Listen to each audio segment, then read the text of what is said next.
Throughout history, humans have attempted to make meaning of our seemingly infinite skies, combining complex and intangible notions of science and spirituality to make meaningful observation of what lies beyond the blue. Hi, hello, and welcome to this episode of Geography Girl, and today we were talking about space art. Space art has played a really critical role in shaping our imagination, inspiring scientific progress, and visualizing the cosmos long before we had actual images from space. Space art was very much a zeitgeist of the 1950s. The first known use of the term space age was in 1946. It describes the period of history of the world where the impossible became possible. The space age began when the Soviet Union flung the world's first artificial satellite, Sputnik 1, into space to orbit around the Earth on the 4th of October 1957. But our exploration of the skies is not just a modern phenomena. As science historian John North reflects, it wouldn't be an exaggeration to say that astronomy has existed as an exact science for more than 5 millennia.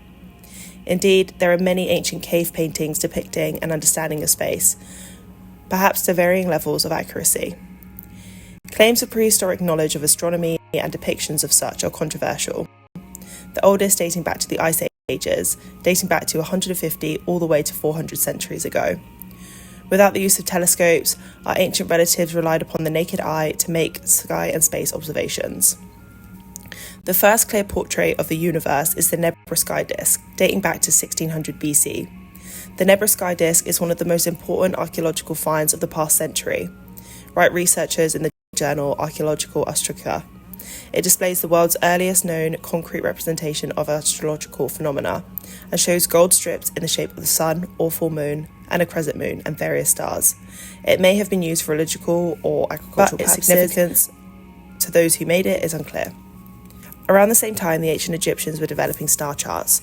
They already had a long history of astronomical observation. Located on the ceiling of a chapel at the Hathor Temple at Dendera, the Dendera zodiac contains images of Taurus and Libra and is one of the best preserved ancient depictions of the sky. At first, the sculptures might be mistaken for a random collection of rams, lions, crocodiles and more, but it's arranged into a circle to decorate the ceiling of a temple which is dedicated to the god Osiris. It is the only complete map we have of the ancient sky, as it shows the stars and planets in the positions that they would have been seen at the date it was created. The image shows 4 pillars of women holding up the celestial arch. Standing between them are falcon-headed spirits. On the first ring, there are 36 spirits to symbolise the 360 days of the Egyptian year. On the inner circle, there are constellations, depicting the signs of the zodiac. Some of these, like Taurus, Scorpio and Capricorn, are in their earlier names and forms of their westernised equivalent, whilst others are shown in an Egyptian form. For example, Aquarius is represented as the flood god Hapi, holding 2 vases which gush water. The ancient Egyptians were pioneers of astronomy. Their expertise played an important role in determining the annual flooding of the Nile and aligning the pyramids towards the pole star. They were very interested in observing the night sky and phenomena associated with the sun and moon. We've all had theories of aliens visiting Earth in ancient times and influencing human history, the pyramids of Egypt being a classic example. The theory, known as paleocontact, was first put forward in the 1950s by Soviet mathematician Mikhail Agreste. He proposed that rock art, some of which is over 7,000 years old, portrayed alien visitors wearing spacesuits and helmets, holding high-tech tools and emerging from flying devices. Conspiracy theorists say Soviet intelligence co-opted the idea and began popularizing it in the 1960s in order to undermine Western civilization and its religions by planting the idea that the events of the Bible, especially the miracles, were nothing but flesh and blood of extraterrestrial visitors with advanced technology who came to Earth to influence human evolution. The psychological operation, PSYOP, was a cover for Russia's alleged secret space program and its development of advanced aircraft and weapons supposedly derived from recovered extraterrestrial technology. Similarly, a theory called punctuated equilibrium by evolutionary biologist Stephen Gould puts forward that great changes in the evolution of our species happened very rapidly, followed by long periods of status where there is little or no change.